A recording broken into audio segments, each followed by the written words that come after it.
Hello, my name is Razavn and I'm from team 24033 Alphatronic from Cluj-Napoca, Romania. And I'm here with Petru from team 19066 AI Citizens from Focșani, Romania. In center stage, they were the winning alliance captain at Romanian Nationals as well as Control Award winners, achieving the number one no penalty OPR. They went on to be winning alliance captain at the first World Championship Finals Division as well as Design Award winners. Today, in First Tech Challenge Masterminds, we'll be talking about Petru's journey in FTC and the season center stage. Now, Petru, before we start talking about your experience in the season center stage, can you tell us how you got into FTC? Sure. So, back in 9th grade, when I got into the high school I'm currently at, that's the high school of the team, well, I saw the robotics club was open for recruiting, and coming from a more technical background, loving robotics ever since middle school, I basically joined as soon as possible, and then I instantly got basically addicted to robotics. Nice. So in center stage, what exactly was your role in the team? In center stage, I was the team leader and the mechanical leader on the design. Okay, so at the season kickoff, so 1 year ago, even more, when you first saw the team, what was your initial thought of the game?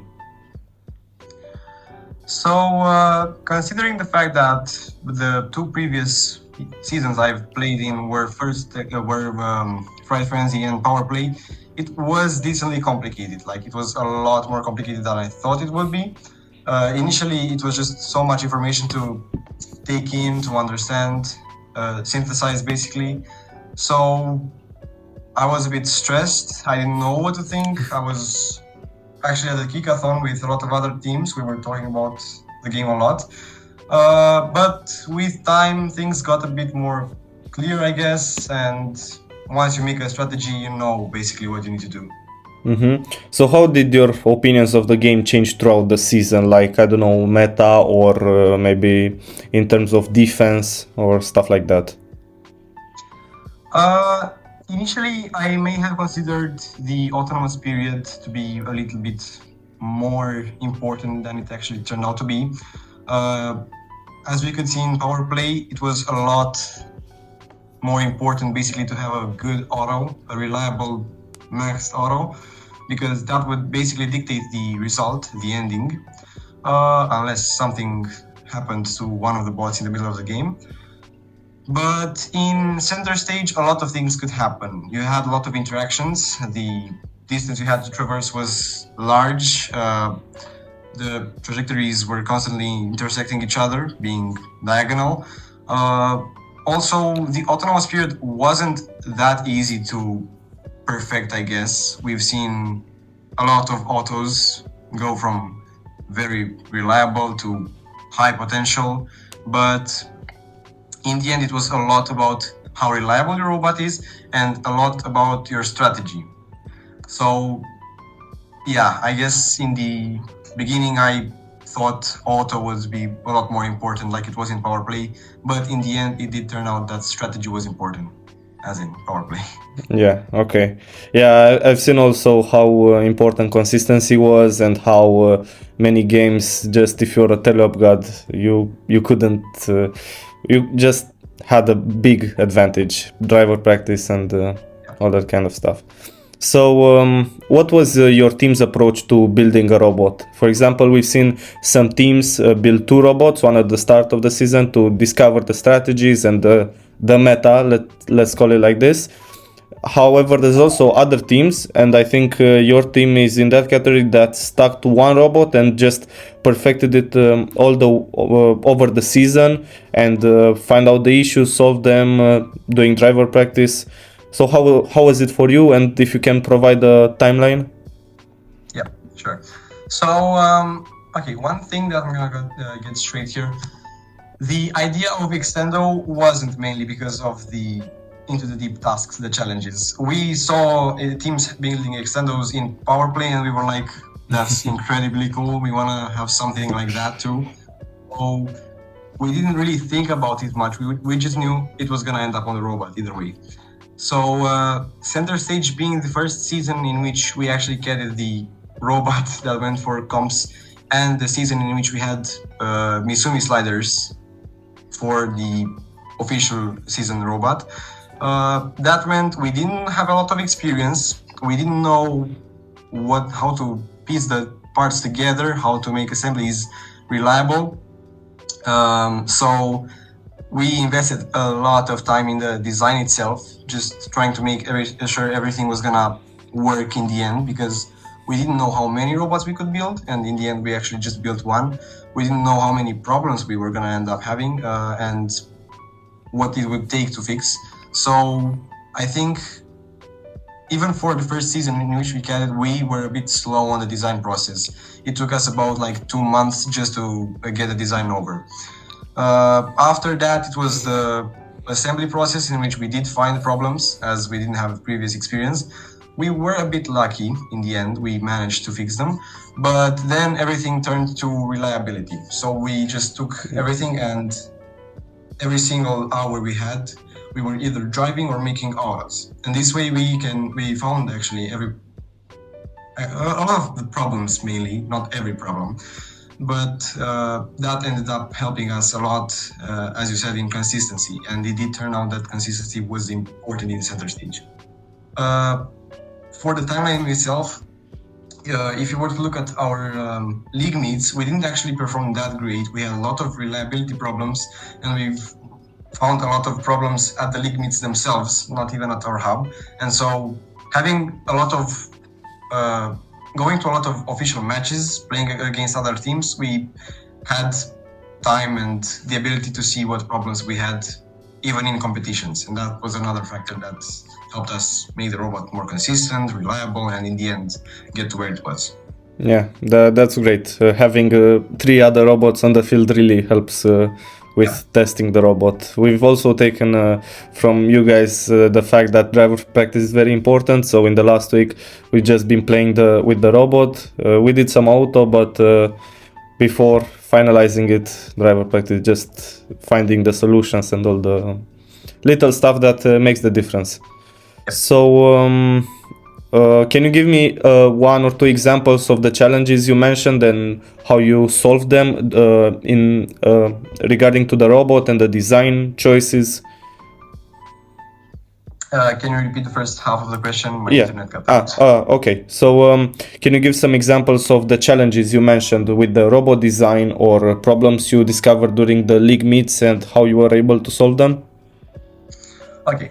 So initially, being our first year in which we experimented with sliders, aluminum sliders, we didn't know perfectly how to make the rigging, the inserts, tolerances and everything, and we constantly had problems with strings just jumping off the V-groove bearings, getting onto the screws and then cutting itself. So that was a problem. We didn't know when strings were gonna just rip themselves apart. We didn't know how reliable our extension systems were, and they actually turned out to be on the lesser side of reliability. We've had problems for mainly the entire season because we stuck to the same inserts we had initially. So that was a big part, just making sure everything was basically break-proof, I guess. Another problem was we initially wanted to make things out of more polycarbonate. We saw Wolfpack, team 18438, I think, make bent polycarbonate parts for the robots, and we thought that was a great idea because you can get a basically indestructible part for FTC. So we were gonna make intakes out of them, but in the end it didn't turn out that well. We weren't able to make things precisely, so we moved to 3D printed parts and didn't know if they were gonna turn out great or bad. So that took a lot more time basically to test, to make sure everything was gonna end up well. And besides that, it was just a lot of time making sure the transfer, for example, was working properly, or the systems were getting into the right place at the right time, playing around with time-based stuff in the command base. Okay. So as everybody knows, FTC is a game of time. So how were you able to manage your time between studies, robotics, other activities, especially the fact that, first year building extendos, it's an interesting theme and it's quite, you really have to spend time thinking about it. Yeah. So I wouldn't say I had the best experience in 11th grade. In junior, not knowing how to basically design robots properly, how to save time everywhere, we did sacrifice quite a lot. That didn't mean that we didn't go to school or anything. We went to school constantly, we were doing homework and studying, but a lot of our free time, we didn't actually go that much outside with friends, parties or nothing. No games, no nothing. As long as we had free time, we were going to the club and fixing whatever there was. I wouldn't say it's the best thing in the world. Having a properly made schedule, something that again we didn't have, we didn't plan the season perfectly. A good schedule would have helped a lot. Experience helps a lot when it comes to saving time, basically predicting problems and solving them in code, in CAD, wherever. So it did turn out to be sacrifices, but again, it wasn't the largest sacrifices. It's just free time. Everyone has it, everyone can invest it. Yeah, thank you. So, in terms of suggestions, other than having a clear schedule, do we have any other, or for the people that want to achieve the same performance as you guys did in the last season? Most of it is in the previous experience and finding out, as I said, predicting problems and having a good schedule. But besides that, teams also are able to cut off on some stress, on some time by just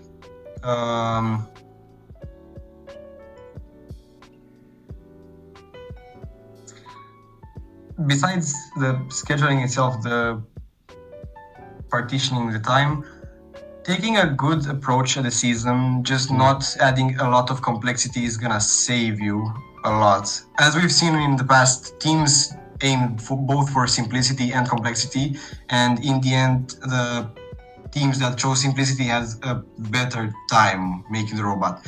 We've seen complex bots do great, but overall it's been a trend that a lot of teams add extra degrees of freedom in their robot, just that end up creating further problems. So again, making a simple robot may actually help.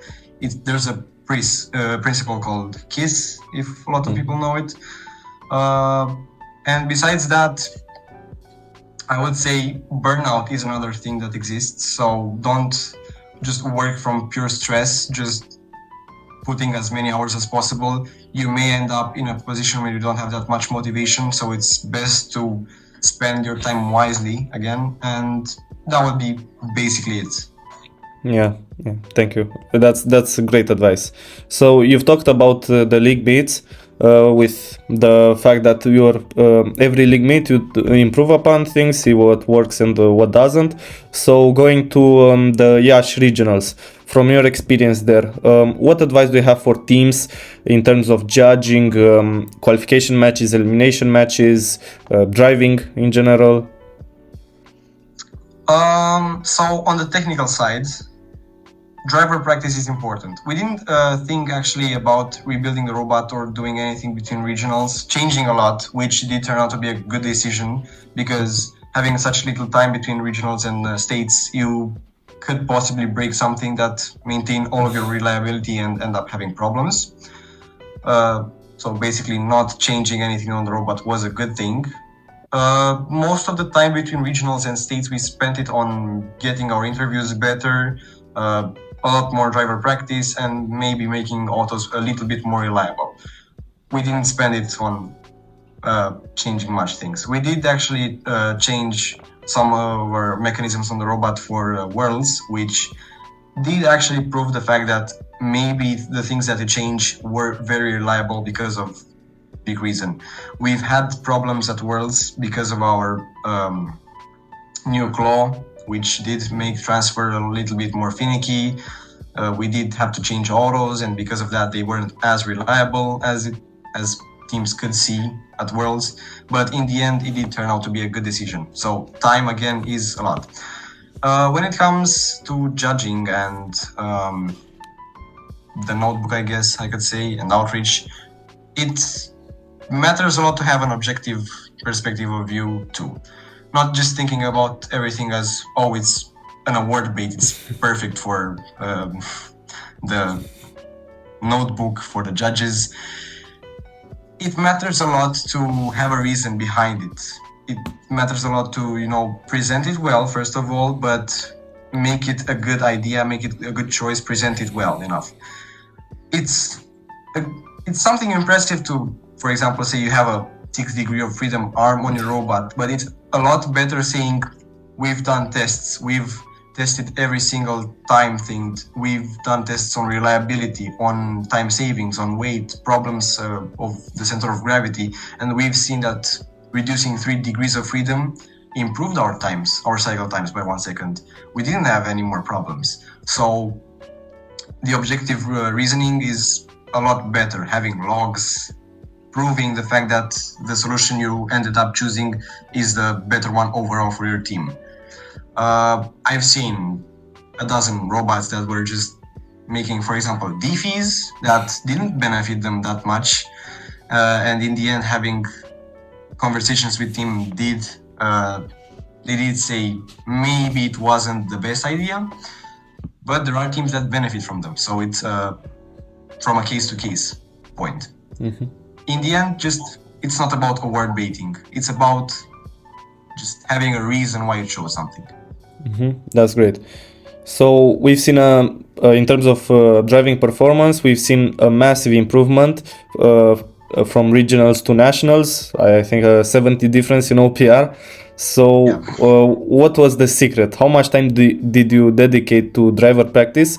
And also, do you think having 1 or 2 people that are just, their job in the team is just driving is a good idea so they can fully focus on that? Okay, so first of all, when it comes to driver practice, how much did we do? I can't really say a specific amount of time. It was just, I'd say 4 hours a day maximum in the week, and then in the weekend, maybe, I don't know, 7, 8 more per week. That was between regionals and states. We weren't doing that before regionals. That would be like crazy. And the same applied for Worlds. We did a lot of driver practice for Worlds. That mattered a lot. When it comes to drivers, I know we ran 1 driver, and a lot of teams might say just, wow, that's incredible. Okay, we're gonna run 1 driver from now on. It's not the best idea. Yes, you can, if you run 1 driver, it can improve some things. That means if you remove the means of communications and coordination between the 2 drivers, you might end up having faster cycle times, controls are more easy, less stress, end up scoring more. But in the end, having the 2 really good drivers that have a good chemistry between them, that communicate really good, collaborate with each other, that can matter a bit more. So it's, again, from a team to another team, it depends on the teammates you have. Now, we did have a driver whose sole purpose in the team was just driving. That is true. I wouldn't say that matters a lot. In the end, yes, he didn't spend time on the design or assembly or programming, so he was just focused on that, which might have turned out to be the best decision. We don't know what would have happened if it was another case. But I could say that...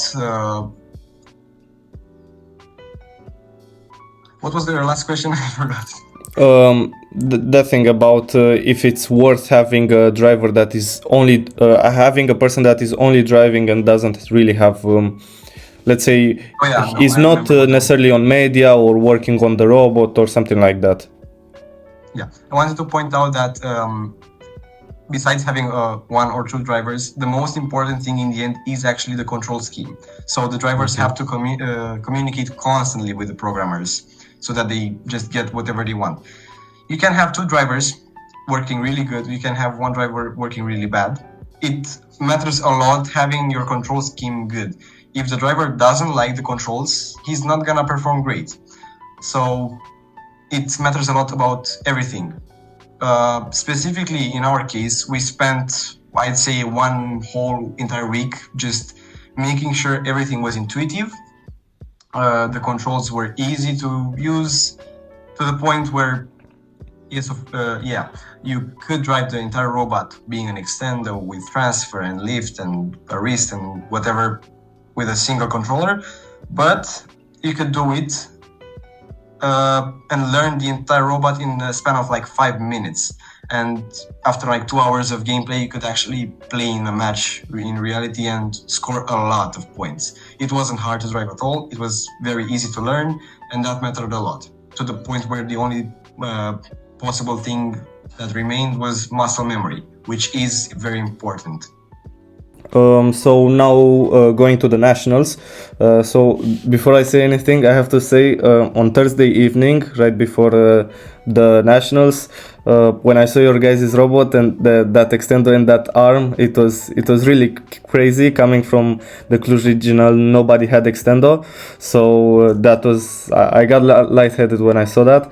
So can you tell us about how the nationals went? For example, me also as a driver, the regionals were a lot more relaxed than the nationals. I've seen everyone, for example, every programmer doing the auto, really dedicating, being 100% there.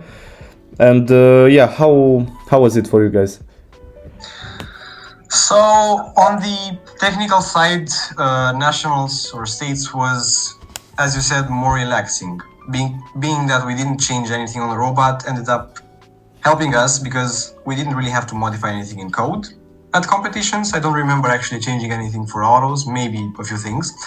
On the mechanical side, we didn't actually change anything, repair anything, because it was battle tested at regionals and we basically made everything reliable and defense proof, I guess you could say. It was actually stressful. I can say that because you're playing against like another 59 teams that are quite good, saying half of those are in the top 100 in the world. Could be reasonable, I guess. So it's, as a lot of other people pointed out, Romania nationals is maybe the hardest part of FTC, hardest region. So you can interpret whatever you want from that. It was very stressful. What I can say sincerely is that we didn't expect what happened. Nobody knows that they're gonna win. Nobody can just come into the competition saying we're gonna win. Nobody's gonna beat us in any match and then just flawlessly get everything at Romania National specifically. So having a little bit of luck on our side did end up getting us qualified to Worlds.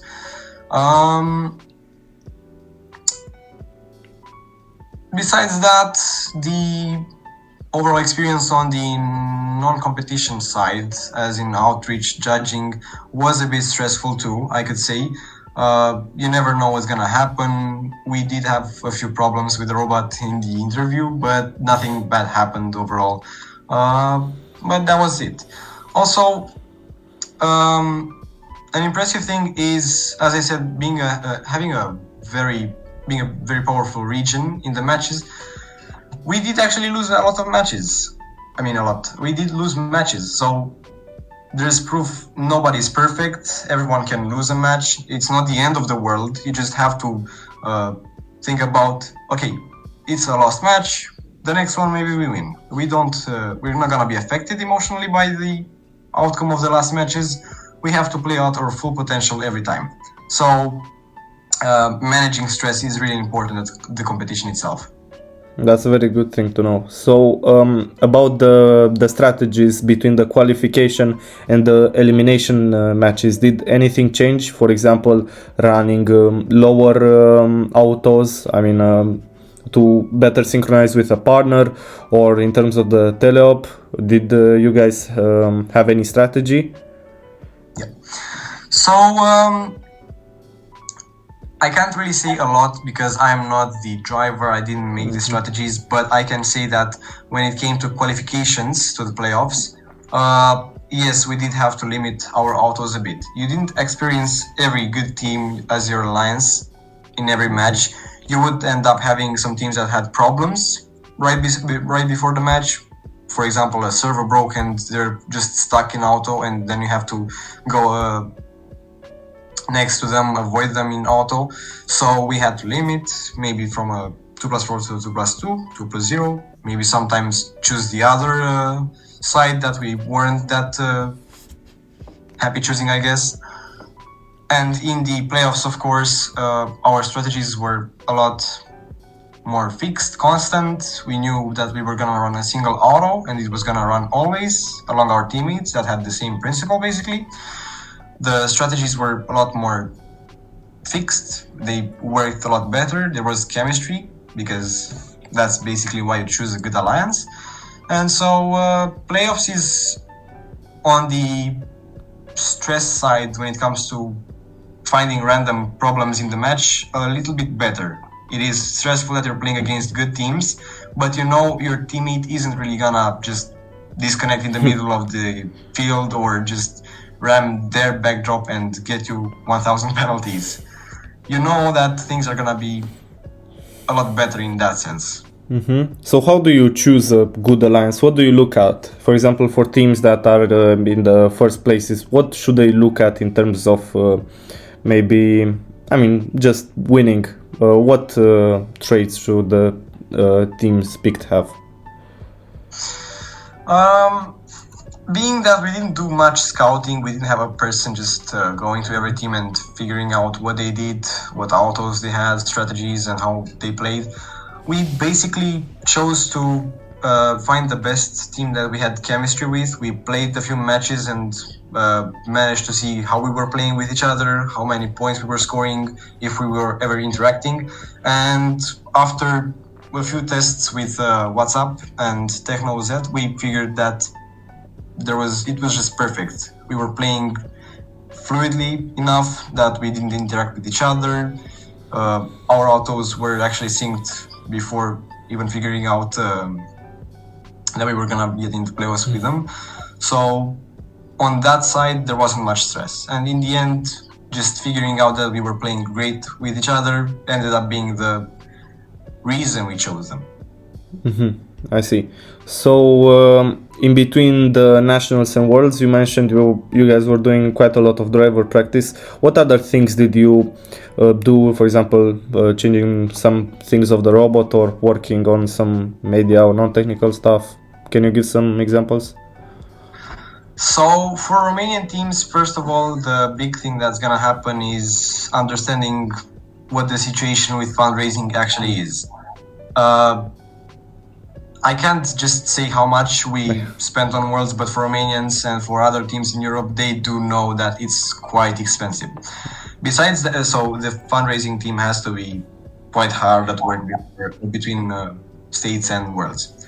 Besides that, on the technical side, we knew at nationals that we had to step up our game a bit, being that at states we were just dropping both pixels, for example, horizontally and at the same time.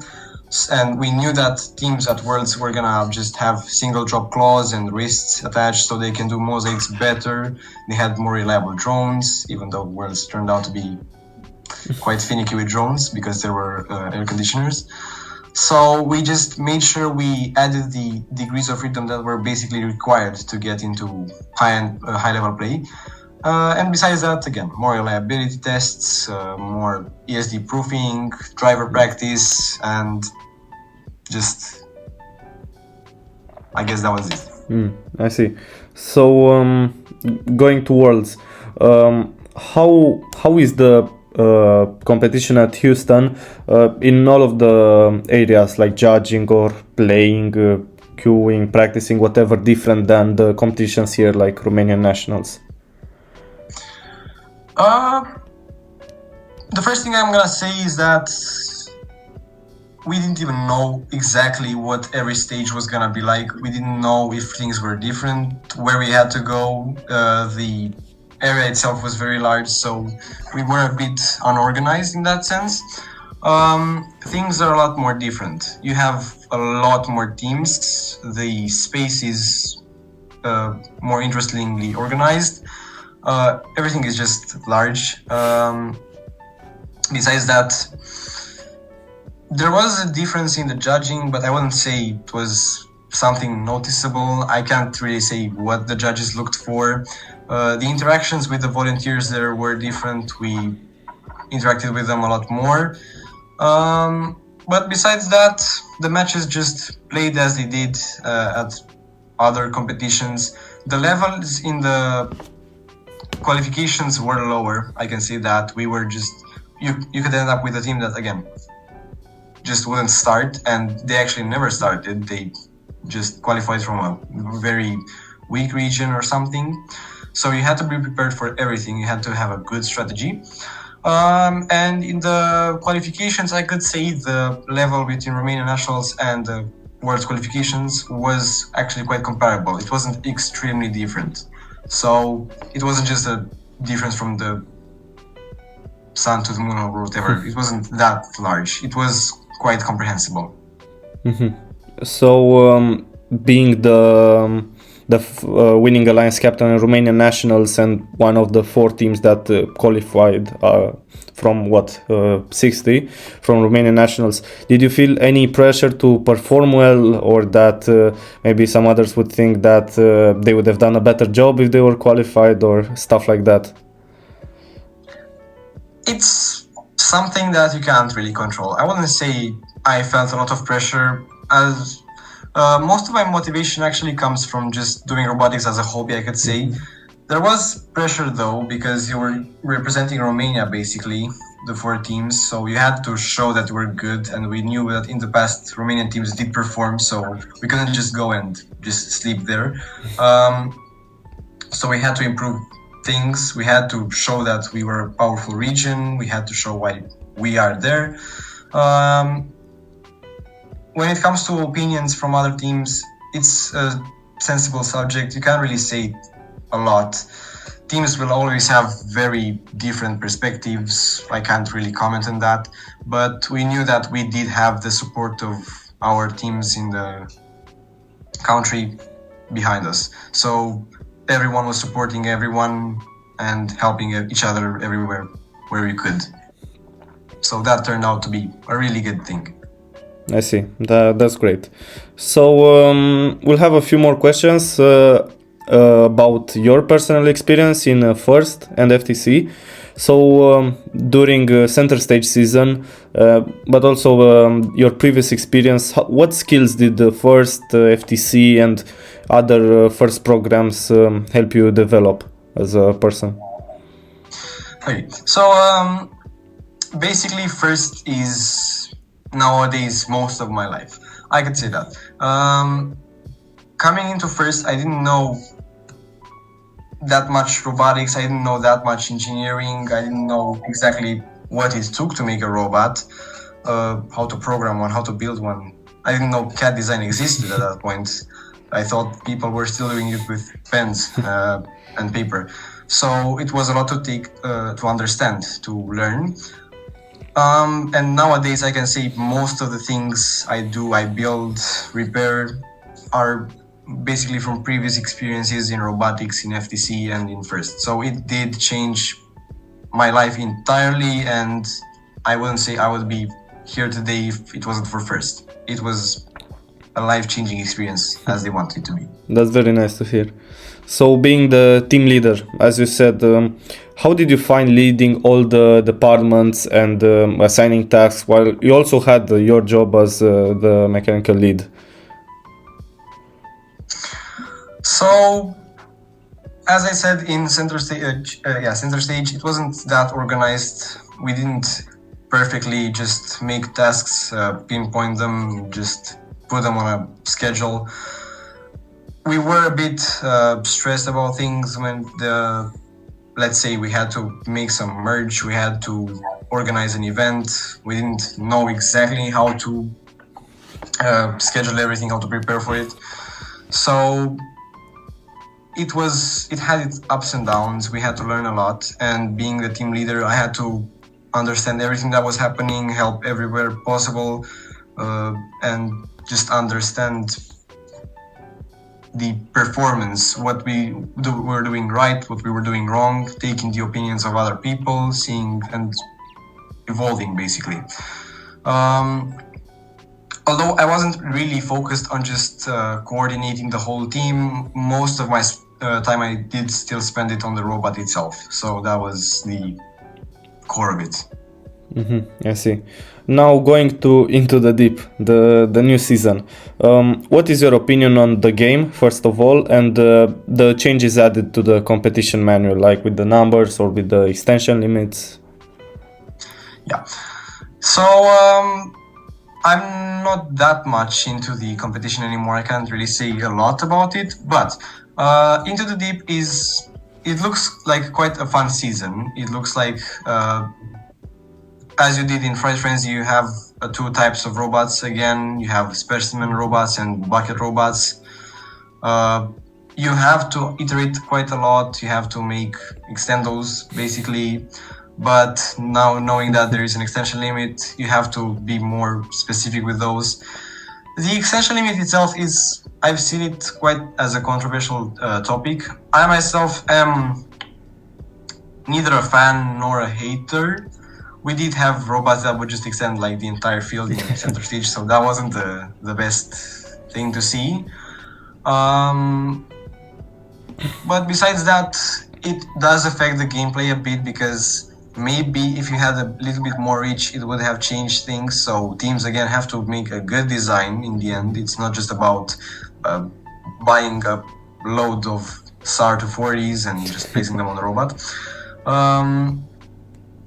Seeing the team alliance markers, that's just a good thing for the volunteers. It makes their life easier. So in the end, yeah, that was a good decision. It's interesting to see that the competition manual is tending to the FRC one, so that they are trying to make both the competitions a little bit more, share a lot more things together.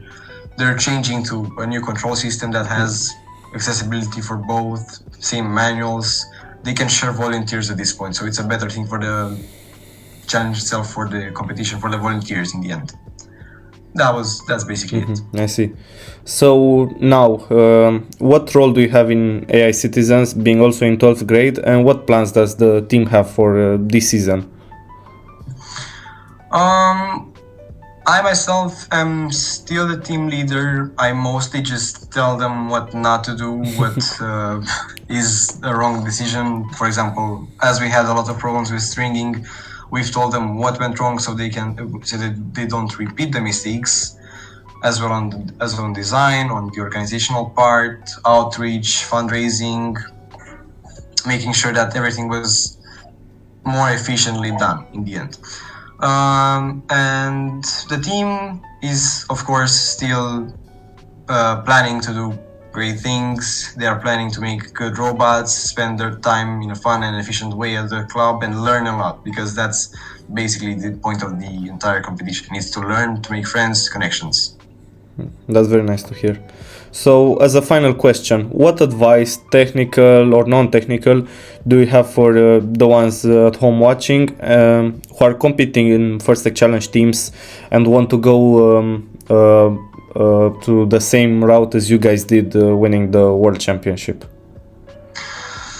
That's a good question.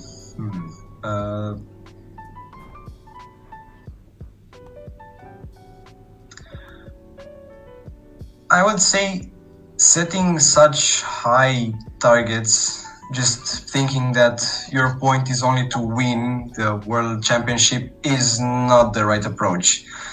What you should understand in the end is that a lot of what matters is the connections you make, the time you spend, what you understand. It is nice to have validation from winning awards and things, but you always have to do it from passion. You don't have to do it from stress, being sent by other people, being forced to build robots, basically. If you don't do something basically by yourself, with your inner passion, having fun while doing it, you're not gonna reach the things that you want, for example, as long as your goals are actually quite solid and reachable, let's say. As it was for our example, we didn't know we were gonna qualify to Worlds. We didn't know it was gonna happen what happened. Initially, we actually did think that regionals wasn't gonna be that easy, and maybe there was a chance we wouldn't qualify to states. So it's good to still think reasonably about what's gonna happen in the future.